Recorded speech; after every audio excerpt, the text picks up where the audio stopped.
Hi, welcome. Good afternoon. My name is Nancy Watt. I'm president of Nancy Watt Communications. I take evidence-based research and experientially apply and explain that research using the tools and techniques of improv. Why on earth would I do that? And interestingly, how do I do it virtually online? I'm really happy to be invited here to be a part of the LightBoard Depot Spotlight series because I tell you this LightBoard, this simple piece of fabulous technology has been a game changer for me. When COVID hit, I lost a lot of facilitation and improv and speaking engagements. And so like the rest of the world, I had to pivot. And luckily for me, that inherent adaptability is what improv is all about. Applied improvisation is all about accepting the ideas of the other and building on it. It is deeply a tool of learning and listening and taking the perspectives of the other, appreciating a different point of view. This co-creation of human reciprocity is fascinating to watch. And luckily for me, and thankfully for the LightBoard Depot, this can be done well online. Now, I know what you're thinking, improv, like usually I get a couple different reactions. And my favorite is this guy right on the end. I know this guy. I love this guy. He's like, what? Virtual meetings are hard enough. Virtual meetings, PowerPoint, voice over PowerPoint is a very difficult way to learn, and the evidence would suggest that long-term retention is almost nil with that. And so using something like experiential applied improv can help, despite the fact that you might have some faces that look initially reticent to the experience, right? So how is this sort of explained in the pedagogy, the science of how we learn? As it turns out, when we have this makes no sense, why would we be doing improv?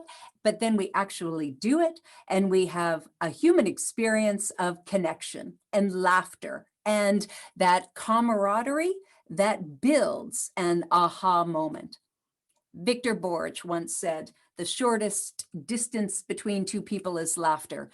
And that is true whether we are online having a virtual meeting or in person. And one of the things that I love about the LightBoard is that it allows me to do that. I don't lose the connection with you. The research will tell us that 70% of the communication is through body language and nonverbals. And so that is necessary, whether the customer of LightBoard is an educator or a speaker or a facilitator or a trainer or a scientist, whomever. And I know that it's a wide swath of individuals that you've sold this to and in all different sectors, but that human connection is paramount. It is critical for the listener and the speaker, because listening to the speaker is a sacrificial act. The best definition of listening that I love is having a willingness to be changed as a result of what we have just heard. But very often humans are just we wait for our turn to talk, or we assess quickly what the speaker is saying, and we form judgments, and something like applied improv changes that experience. Through these two words, yes and. Yes means that on the chat, April and Chris are here. When my friends April and Chris are on stage with me and we are creating a scene, as you know, with improv, there is no set design or props or costumes. So we need to make it up. We need to spontaneously make our environment and our scene. And so if April comes on stage and she establishes the environment that, we're on a sailboat, then we say yes. We not only say yes, we say yes and here come the north winds blowing, and away we go in a scene. We may think that is an overly simplistic version of how we communicate, but I guarantee you it's not. The number one way we miscommunicate is by saying negating, blocking that. We will often not even accept the reality of the other. And interestingly, it could be why we are so politically polarized. It doesn't necessarily mean that I have to like the fact that we're on a sailboat, but I must accept that that is reality. And when we do something online, like play applied improv exercises with the LightBoard, and this experience of saying yes is a human experience of a little bit of vulnerability. You know, I don't know what I'm saying yes to, but I know that that's what I must do. That's the rule. That's the way improv works. And that is vulnerable. The and is much more of an experience of empowerment. You know, that's where I get to say where the scene is going and I get to add my voice. And so this combination, this scaffolding of learning between vulnerability, empowerment is indeed how we learn. Before we learn anything, it's a little bit intimidating. Then it is absolutely human nature that when we learn something, we want to share it. We want to share it and we want to contribute. And that is the and. As this man knows, I bet some of you know him. Last night, we had the premiere of a documentary that I was associate producer of. It's a documentary about how applied improv can be used all over the world in different sectors. And Colin Mockery, a great Canadian and star of Whose Line Is It Anyway? This man is smart and kind and funny as hell. And he starred in this documentary called Act Social, which looks at all of the different ways that applied improv can be used.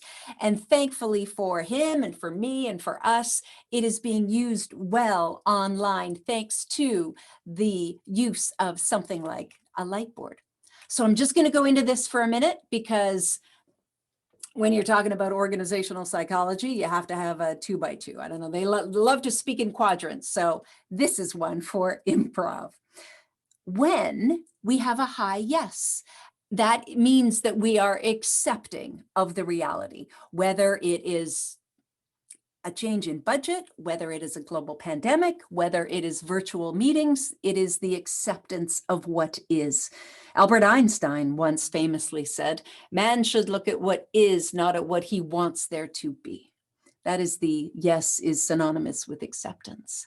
The and is, as I say, an experience of empowerment and how we contribute, how we put forth our effort to contribute to the scene or to work. So when someone has a low yes and a low and, in improv, we call this a block. You know, Chris and I come on the on April's sailboat, and I say something like, "This isn't a sailboat; it's a stage," and the improv stops right there, and it doesn't go forward. So blocking is a real thing in life and in improv. For someone who has a high yes, you know, with me on stage, they're agreeing with everything I say. They are accepting of what I create, but they're not adding their own voice. Well, in improv, we call this person the passenger. They're just sort of along for the ride, you know.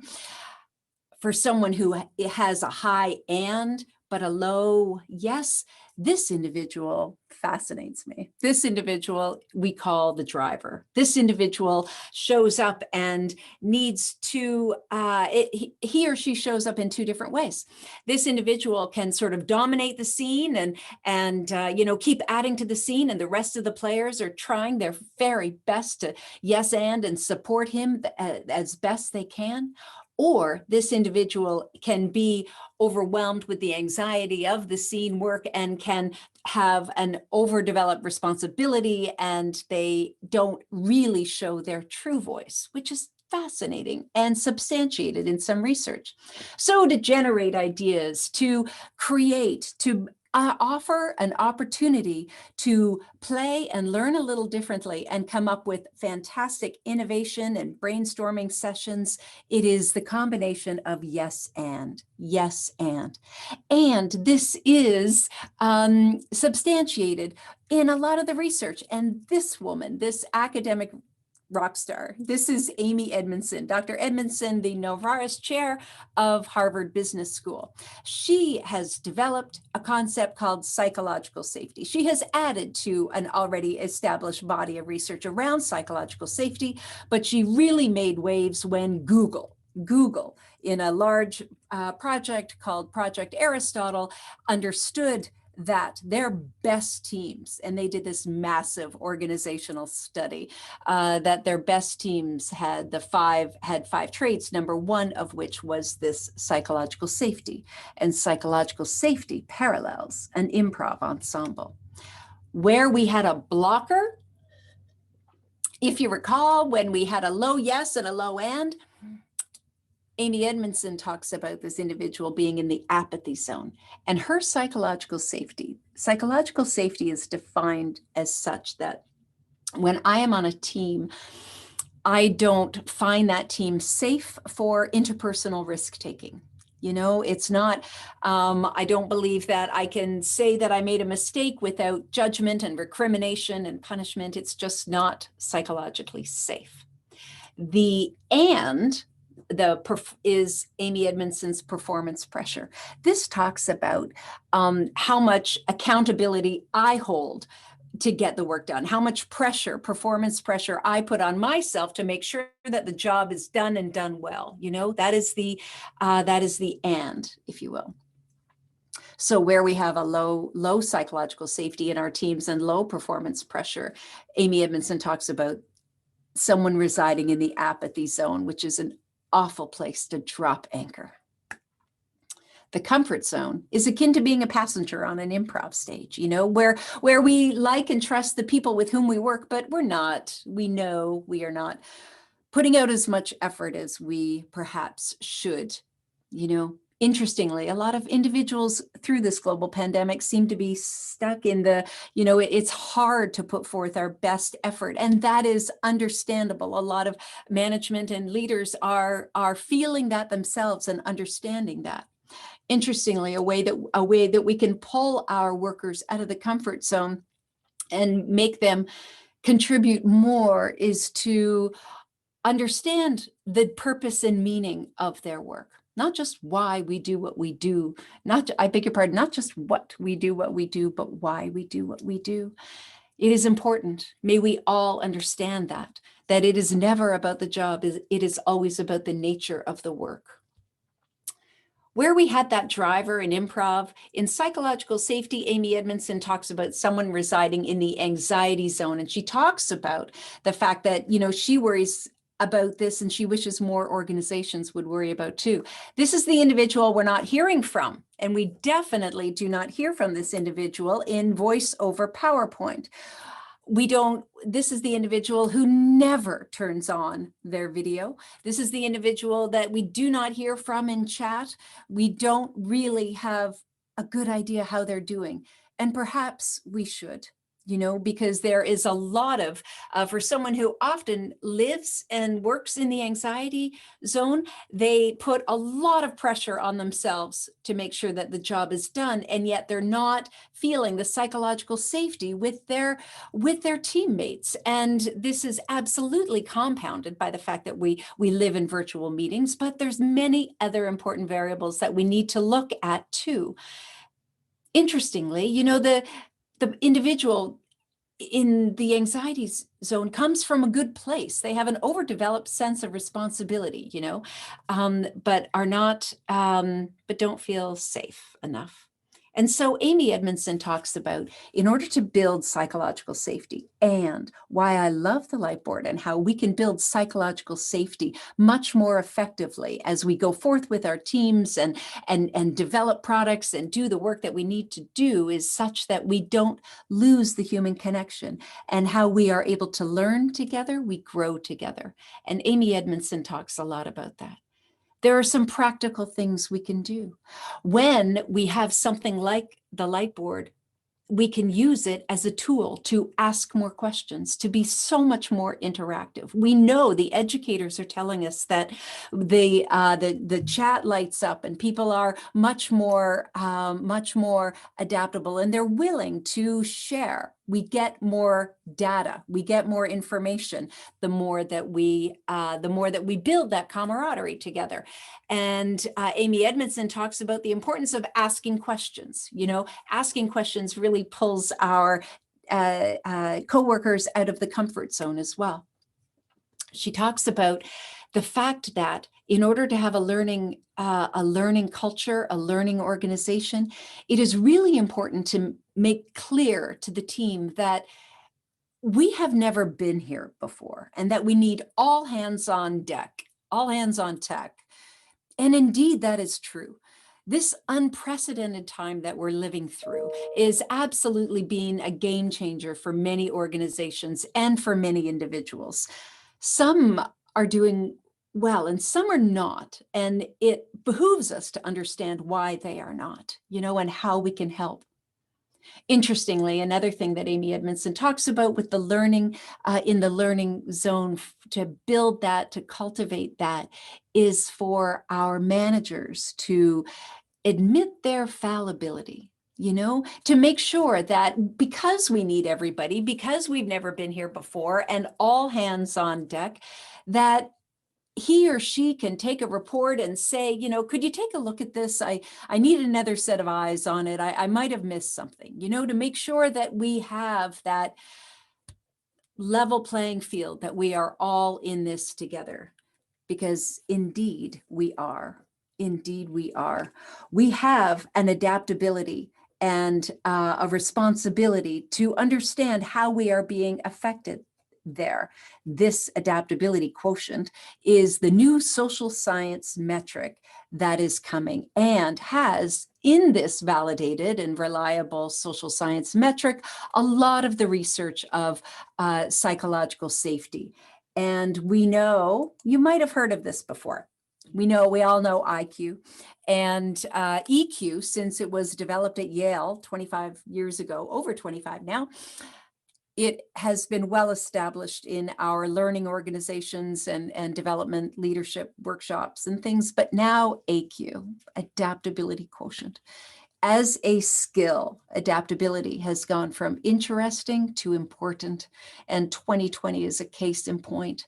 And so the AQ new assessment, they have developed something called the ACE model. The ACE model. And the ACE model stands for ability,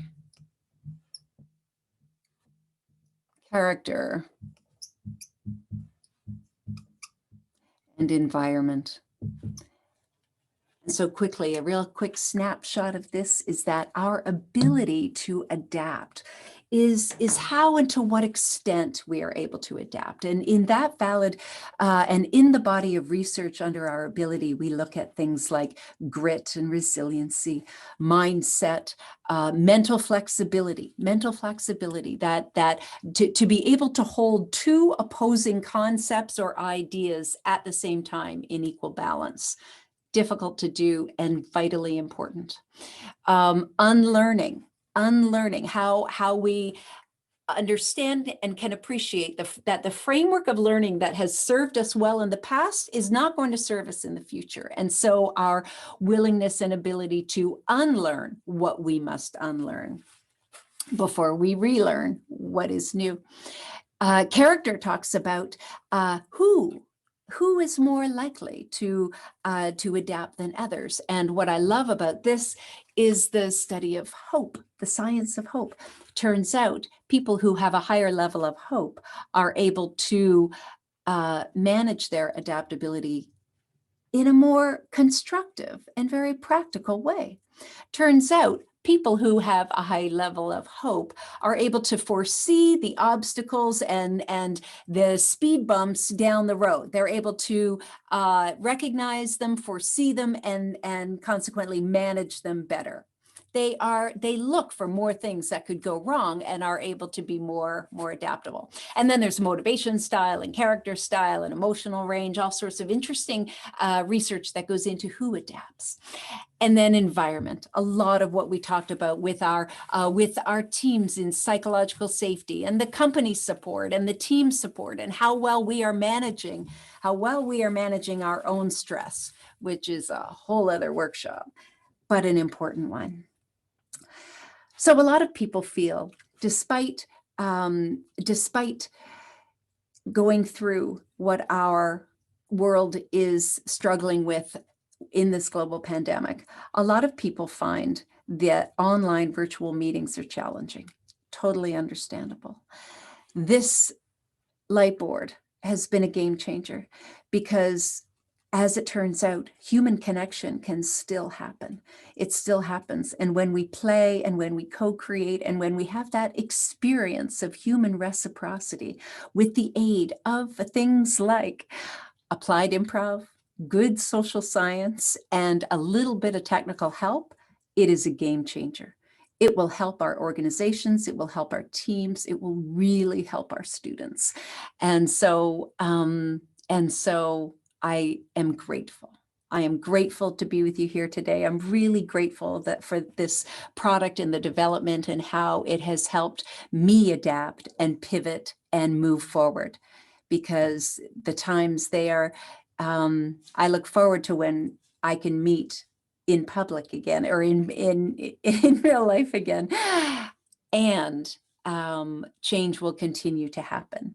Adaptability will continue to be a necessary skill to cultivate. So if anyone would like some applied improv exercises to, warm up your next online Teams or Zoom meeting, please feel free to reach out and contact me.